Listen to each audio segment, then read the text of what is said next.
क्या मैं अंदर आ सकता हूँ? रमेश भैया आप? अरे जीती रहो, सदा सुहागन रहो। सिर्फ मेरे आशीर्वाद से तुम सुहागन नहीं बनी रहोगी, बल्कि तुम्हें खुद अपनी सुहाग की रक्षा भी करनी पड़ेगी। क्यों? उनके ऊपर कोई मुसीबत आने वाली है?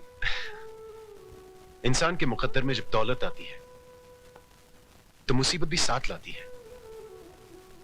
मैं कुछ समझी नहीं। शराब और जुए के नर्क से आदमी को वापस लाया जा सकता है, लेकिन अगर मर्द किसी दूसरी औरत के पल्लू से बन जाए तो उसे सिंदूर और मंगलसूत्र भी वापस नहीं ला पाएंगे।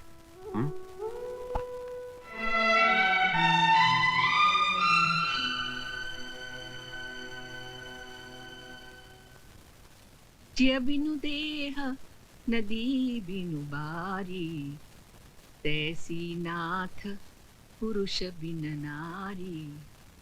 माता सीता कहती है, जिस तरह जीवन के बिना शरीर है और पानी के बिना नदी है, ठीक उसी तरह पुरुष के बिना नारी का जीवन है।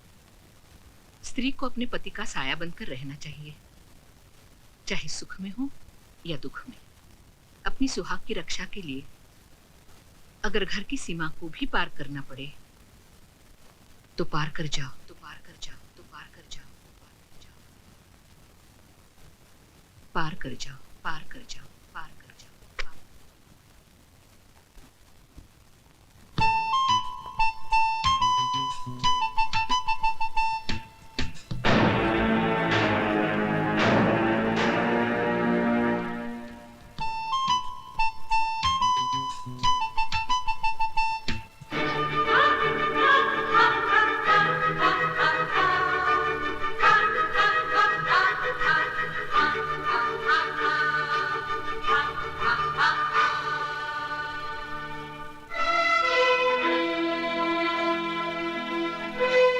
तुमको इतनी भी तमीज नहीं है कि बिना इजाजत किसी के यहाँ नहीं जाना चाहिए?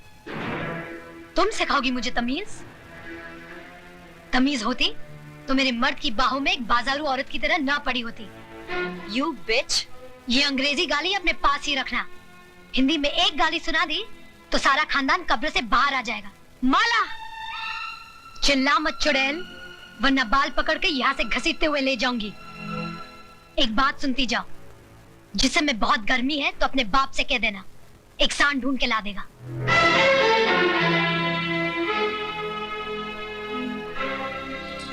चलिए घर चलिए। मैं घर नहीं जाऊंगा, मैं यहाँ रहूंगा और मेरी मर्जी में जो आएगा मैं वो करूंगा। एक बात सुन लीजिए, औरत मर्द की हर बुराई को बर्दाश्त कर सकती है, लेकिन ये कभी बर्दाश्त नहीं कर सकती कि उसके मर्द की जिंदगी में एक दूसरी औरत आए।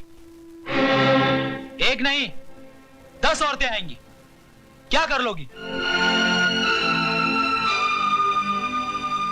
आएंगी तो ऐसे ही जाएंगी, बेइज्जत होकर। रोना बंद करो मिच्छबाना आदमी, वरना तुम्हारे आंसू में पूरा हिंदुस्तान डूब जाएगा। भैया, अरे मैं मजाक नहीं कर रहा हूँ। बाहर देखो, तुम्हारे साथ साथ इंद्रदेव की अप्सराएं भी आंसू बहा रही। मालकिन! मुझे पुकारा भाई। मालकिन! सिस्टर डार्लिंग, लगता है कोई तुमको आवाज दे रहा है। मालकिन! शामू जी जरा देखो कौन मरा जा रहा है। जी मालकिन।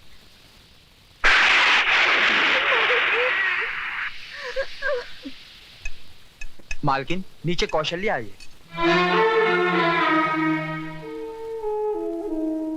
फिक्र मत करो साहब, तुम्हारी दहलीज पर पैर तो क्या, उस पर थूकूंगी भी नहीं। शामू उसे ऊपर लेकर आओ। मालकिन! मालकिन! मेरे पोते को बचाइए, बुखार आ गया है इसे, बेचारा बेहोश हो गया है। यहाँ क्यों लाई है इसे? ये क्या सरकारी अस्पताल है?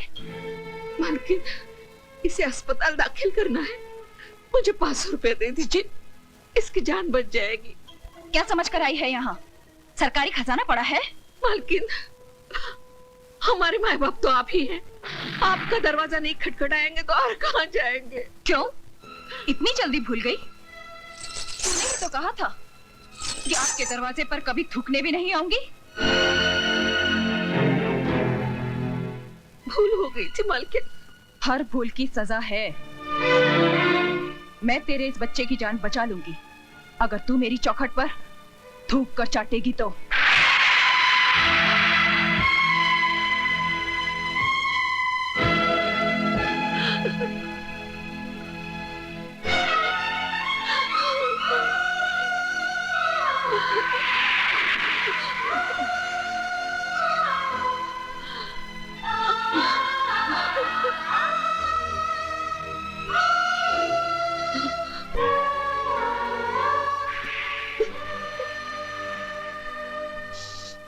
रुक जाओ मौसी।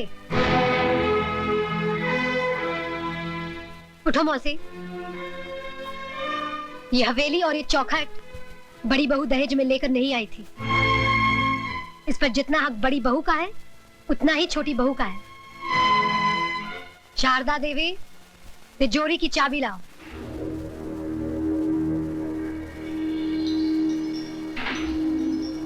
चाबी लाओ बड़ी बहू।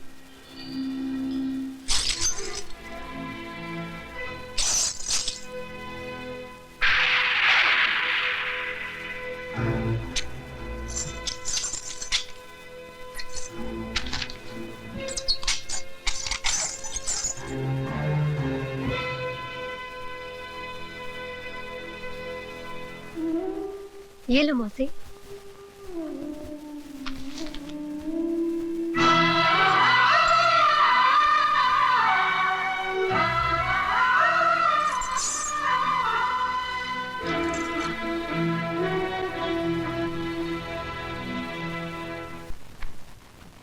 ये लड़की है कि फूलन देवी?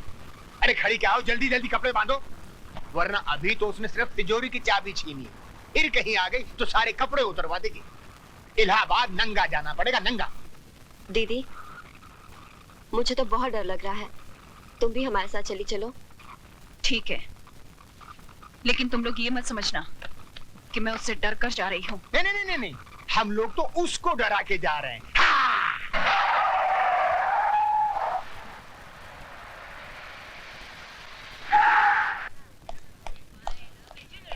भाभी, ये अचानक क्या हो गया? कहाँ जा रहे हैं आप लोग? मिस्टर राज, तुम्हारी भाभी अपनी मर्जी से नहीं जा रही, उनको घर से बाहर निकाला गया है। मैं कुछ समझा नहीं। रहने दो देवर जी। अगर माला को अपने घर की बहू बनाना ही था तो इतना सब ढकोसला क्यों किया? सीधे सीधे मुझसे कह देते, मैं खुशी से तिजोरी की चाबी उसके हाथ पे रख देती। आपकी मिसेज माला ने चाबी का गुच्छा छीना और हमको बेइज्जत करके घर से बाहर निकाल दिया।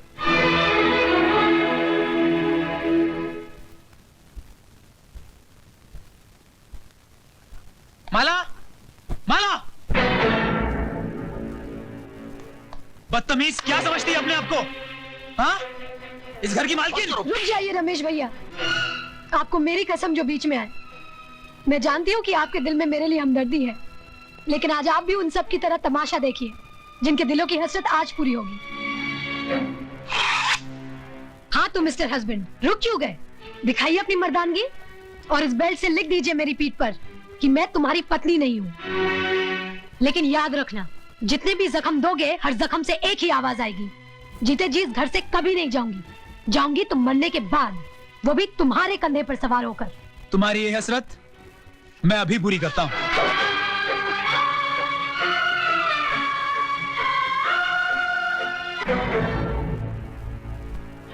अगर तुम मेरी बेटी का सुहाग ना होता तो मेरे कदमों में माला की बजाय तेरा सर होता।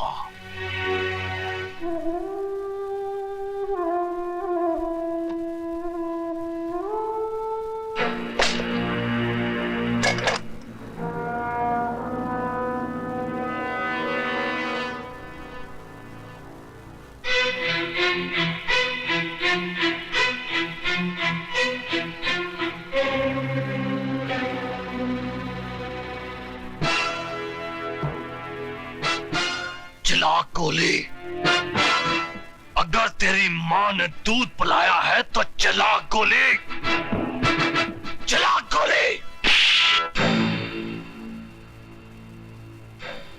मामा जी, आप? मर गया तेरा मामा।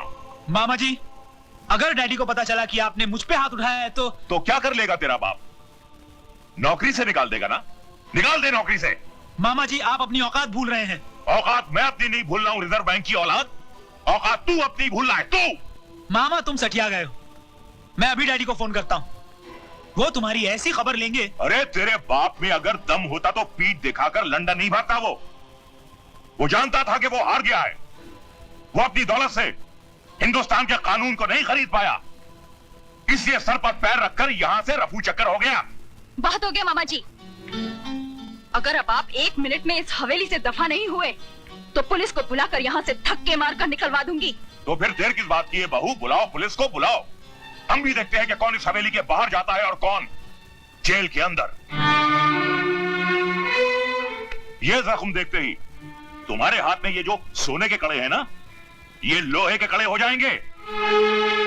बाला की तरफ से गवाही मैं दूंगा कि हमारी बड़ी बहू ने अपनी छोटी बहन का टाका फिट करने के लिए अपने भाई के साथ मिलकर साजिश की और आज को उकसाया कि वो माला को अपनी जिंदगी से उठाकर बाहर फेंक दे। माय डियर सिस्टर, मैं इलाहाबाद चलता हूँ, बाबूजी वहाँ अकेले हैं। भैया मैं भी तुम्हारे साथ चलती हूँ। हाँ बेटर बेटर।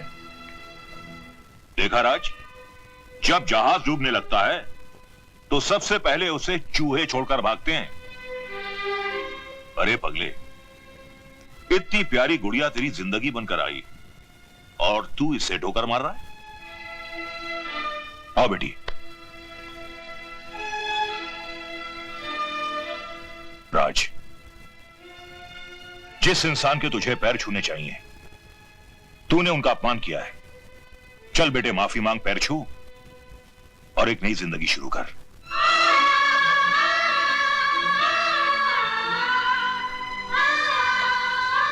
मुझे माफ कर दीजिए। ऐसा अनर्थ मत कर बेटा, मैंने तो कन्यादान किया है।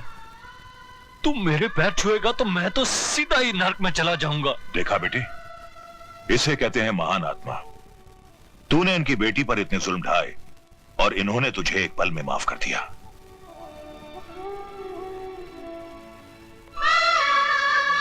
बेटे, ये आंसू पोंछ डाल और अपने इस मामा के लिए थोड़ा सा मुस्कुरा दे। मुस्कुरा। Hello, Rai Bahadur here. जीजा जी, आपने बिल्कुल सही वक्त पर मुझे यहां भेज दिया। अगर जरा सी भी देर हो जाती तो यहां महाभारत का आखिरी एपिसोड हो गया होता। साले साहब, क्यों पहेलियां बुझवा रहे हो? कहावत है कि बगैर उंगली टेढ़ी किए घी नहीं निकलता। मैंने स्टाइल बदल दिया है, उंगली सीधी कर दी है। अब घी सीधी उंगली से ही निकलेगा। साफ साफ बात करो। राज और माला हनीमून मनाने हिल स्टेशन जा रहे हैं। पहाड़ की ऊंचाई से बेचारी का पैर भी तो फिसल सकता है। मामा जी, आपका यह नया नाटक मेरी समझ में नहीं आया। ससुर के पैर छुओ, माला को अपना लो, औरत को खिलौना मत समझो। भांजे, कल अगर मैं ये नाटक नहीं करता तो या तो ज्ञानी की तलवार तुम्हारी गर्दन उड़ा देती या तुम्हारी बंदूक की गोली ज्ञानी के सीने के पार होती, और दोनों ही सूरतों में माला घर से बाहर नहीं निकलती। लेकिन अब माला घर से तो क्या, इस दुनिया से ही बाहर निकल जाएगी। वो कैसे? सुना है इस इलाके में इतने जहरीले सांप हैं कि जिसे डस ले वो पानी तक नहीं मांगता, और अगर गलती से कोई उनका जहर चूसने की कोशिश करे तो वो भी दम तोड़ देता है। कुछ समझा भांजे? जी मामा जी। Very good. तो फिर देर किस बात की? मेरे प्यारे भांजे, कल की सुबह तो होने दे।